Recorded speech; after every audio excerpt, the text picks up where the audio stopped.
अब ये बताओ भूमजोत को कि जितना तुम सरकारी कर्जा लेते हो, ट्रैक्टर का लेते हो, कुएं का लेते हो, नाली का लेते हो, बिजली का लेते हो, आप हल का लेते हो, बैल का लेते हो, भैंस का लेते हो, कितना भी कोई भी सरकारी कर्जा, चाहे कोऑपरेटिव बैंक हो, चाहे बैंक हो, चाहे खजाना हो, किसी से भी लेते हो, लेकिन जितना लोन तुम्हारा पास होता है, जैसे 10,000 का लिख के दिया 10,000 पास हो गया, 20,000 लिख के दिया 20,000 पास हो गया, और 2.5 लाख लिख करके दिया 2.5 लाख पास हो गया, तो उसमें से आपको पूरा मिलता है?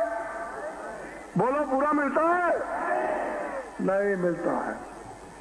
मुझे एक आदमी भी इसमें से खड़े होके बता दे कि मुझे पूरा मिला है? कोई हमारे भूमजोतकों में से एक भी आदमी जो ये खड़े होके बता सकता है मुझको पूरा मिला? कोई नहीं।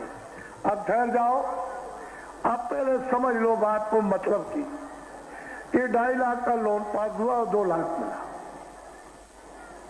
2 लाख उसके हाथ में पड़ा, 50,000 गुम हो गया, बूथ ले गया, बूथ ले गया, और क्यों बूथ ले गया, लेकिन ब्याज कितने पर देना है? 2 लाख पर। और वापिस कितना लौट, ब्याज कितने पर देना है? 2.5 लाख पर। और वापिस कितना करना है? 2.5 लाख। 20,000 का लोन पास हुआ, 15,000 आपको मिला। अब ब्याज कितने पर लगेगा? 20,000। और कितना दोगे लौटा कर? 20,000। तो तू तो दोनों तरफ से मारा गया, इधर से भी तेरे ऊपर मार पड़ी, लेने में भी और देने में भी मार पड़ी, तो तेरा तो कचूमर निकल गया, तेरा तो कुछ रह नहीं गया। फिर ये कह दिया भूत ने, अरे भाई तुम क्या है, तुम थोड़ा सा दे दो, उसमें से हम कम कर देंगे, तो 500 और दे आए, कभी 1,000 दे आए, कभी 300 दे आए, तो तुम देते ही रहो, तो तुम्हारी तरफ चौगड्डा मार, तुमको पता ही नहीं क्या। अब चिल्ला रहे हो, बाबा जी से दुआ मांगते हो, आशीर्वाद, ये ऐसा मंत्र मार दो कि मेरा कागज पे लिखा हुआ मिट जाए, मिट जाए, बस हमारी तकलीफ बच जाएगी। तो रास्ते से चलो, तुमको अधिकार मिला है। प्रजातंत्र में अधिकार दिया, और ये कहा गया था शुरू में, जब लोग अच्छे थे, 48 में आजादी, हमने तो अंग्रेजों का राज देखा, जब 18 में सत्याग्रह हुआ तो हमको होश था पूरा, हमने तो अंग्रेजों का देखा। 18 में सत्याग्रह शुरू हुआ तो उसको भी देखा, और 30 साल तक चला, 48 में आजादी मिली। उस समय पर जब अच्छे लोग थे तो उन्होंने कहा था कि भाई देखो, तुमको हम अधिकार देते हैं कि तुम्हारे इलाके में जो अच्छा, ईमानदार, सचरित्र और सेवादार आपका कोई अच्छा आदमी हो, उसको आप चुन लो अपनी सेवा के लिए, जो आपकी मतलब है सेवा करे, उसके सबकी सेवा करे, मतलब सबकी सेवा करे, उसको आप चुन लीजिए। तो एक आध मरतबे 2 मरतबे तो आपने सोचा कि यही ठीक है, तो आपने चुन लिया, और वो ठीक भी थे उस समय, लेकिन बाद में उसके बाद खत्म, फिर गड़बड़ हो गया, बस फिर गड़बड़ हो गया। तो आपने मतलब आपको लालच पे लालच, लालच पे लालच, लालच पे लालच, लालच पे लालच, इतना लालच दिया गया कि बिल्कुल एकदम चौड़े मैदान में फंस गए। अब कुछ अपने पास बुद्धि नहीं रही, तो अब तो आप लुट गए। तो इसके माने कि अधिकार आपका खत्म, उसको फेंक दिया। अरे भाई 5 साल के लिए आपको बताया था कि भाई तुम देखो अपना उपयोग करो 5 साल के लिए, तो आपने किसी को अपना चुन के भेज दिया, चाहे लखनऊ भेजो, चाहे जिले में भेज दो, और चाहे वहां दिल्ली भेज दो, तो आपने भेज दिया, लेकिन फिर तो समझना चाहिए। तो आपने कुछ नहीं समझा, वो शोरगोल मचा, उसी हवा में आपने बुद्धि को अपना दे दिया, दान दे दिया, खैरात में दे दी। जब बुद्धि दे दी है तो आप क्यों गड़बड़ करते हो? 5 साल के लिए बुद्धि दे दी है तो आपको गड़बड़ नहीं करना चाहिए। कोई आंदोलन नहीं, कोई हड़ताल नहीं, कोई तोड़फोड़ नहीं, न रेल के लिए, न बस के लिए, न सड़क के लिए, न बिजली के लिए, न कारखाने के लिए, न दुकान के लिए, न दफ्तरों के लिए, और न स्कूलों के लिए। कोई आंदोलन या कोई धरना और कोई गिराव आपको 5 साल तक नहीं करना चाहिए था। आपने ये कराया, लोगों ने ये कर दो तो ये कर दो, तो बस तोड़ दो, तो ट्रेन तोड़ दो, तो इसको तोड़ दीजिए, उखाड़ दीजिए, तुम ये खंभे उखाड़ दो, बिजली हटा दो, ये पुल को तोड़ो, कारखाना जला दो, दफ्तरों को जला दो, स्कूल तोड़ दो। इस तरह से सबने मिलकर घमासान यानी युद्ध किया है, और अपनी जितनी आमदनी थी आपके शरीर द्वारा वो सब आपने भस्म कर दी। ये हमसे सुनो आप, भस्म हो गई, कुछ नहीं रह गया देश में, भस्म हो गई। अब जब देखा कि अब आमदनी नहीं है तो ये भागे बाहर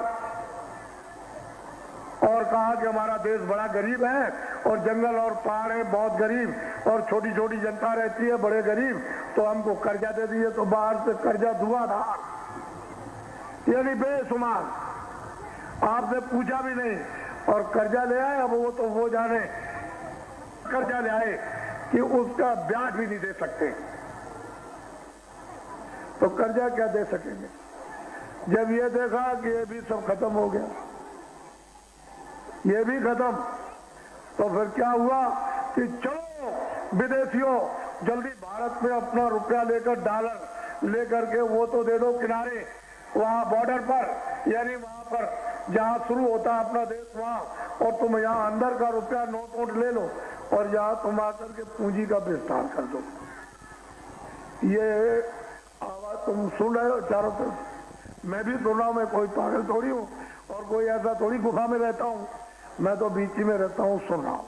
लेकिन सही बात तो ये तो ये मुहूर्त नहीं था, विदेशियों को लाने का ये मुहूर्त नहीं था कि चले आओ पूंजी का विस्तार करो। तो आपको मतलब ये कि आ रहे और आप बराबर कहते हो कि ये हो जाएगा, ये हो जाएगा, ये हो जाएगा, कुछ नहीं होगा, तुम्हारा देश नाश हो जाएगा और तुम नाश हो जाओगे। ये हमसे आप सुनो, हम कोई स्वार्थ की बात अपनी और आपकी तो करने वाले नहीं कि हम अपनी कोई स्वार्थ की बात करें और आपकी, हमको तो जो कष्ट है और आप कष्ट है उसकी बात करना, मोटी स्थिति। तो इनको ये बुलाया तो आपने यहाँ ये सेठ साहूकार जो यहाँ रहते हैं इनको बुलाकर, जो देसी थे भारत के, उनसे कहते हैं कि भाई हम तुमसे भी पूछ ले कि आओ तुम जिले के सब इकट्ठे हो जाओ, छोटे बड़े सेठ साहूकार एक मीटिंग कर दिया, अगर हम तुमको सुविधा दे दें सब तरह की, यानी इनकम टैक्स भी छोड़ दें, सेल टैक्स भी छोड़ दें, तुम कि तुम 1 करोड़ ले आए कि 10 करोड़ ले आए, तुम ले आओ कहीं से बटोर के और कारखाना छोटा बड़ा लगा दो। मोटी सी बात, छोटा बड़ा कारखाना, अभी हमारे पास समय है, छोटा बड़ा कारखाना लगा दीजिए। एक तो 10 महीने में छोटा और 14 महीने में बड़ा। जब कारखाना लग जाए तो इनको ये कहिए कि देखो मैं तुमको सब सुविधा देता हूं, अब तुम पर कोई इनकम टैक्स नहीं लगेगा और न कोई टैक्स लगेगा। तुम ये कारखाने लगा करके तैयार करके और जितने भी ये बच्चे पढ़ रहे हैं भून जोतकों के और औरों के स्कूलों में, इनको नौकरी और काम दे दो, बात मोटा काम, मोटा सा। तो आपने तो किसी ने इस पर आज तक नहीं सोचा। जब ये बताया गया कि भाई जिले में 80 मतलब एक कारखानों 100 में कारखानों में 80 बंद हो गए, तो सारे देश के अंदर में 80% कारखाने छोटे बड़े बंद हो गए, तो वही घर बैठ गए जो नौकरी करते थे मजदूरी, तो इनके बच्चों को बच्चा किधर काम मिलेगा। तो ये बच्चे चिल्लाते हैं कि डिग्री मिल गई, ये मिल गई, ये मिल गई, और कोई नौकरी, कोई ऐसा काम, कोई दुआ, कोई आशीर्वाद दे दीजिए जल्दी में, नहीं तो मैं तो मरा। घर में खेती नहीं, 1 बीघे में क्या हो सकता, शादी हो गई, घरवाली कहती है बाहर जाओ कहीं कमा के ले आओ, तो ये बच्चे भी परेशान बेहद।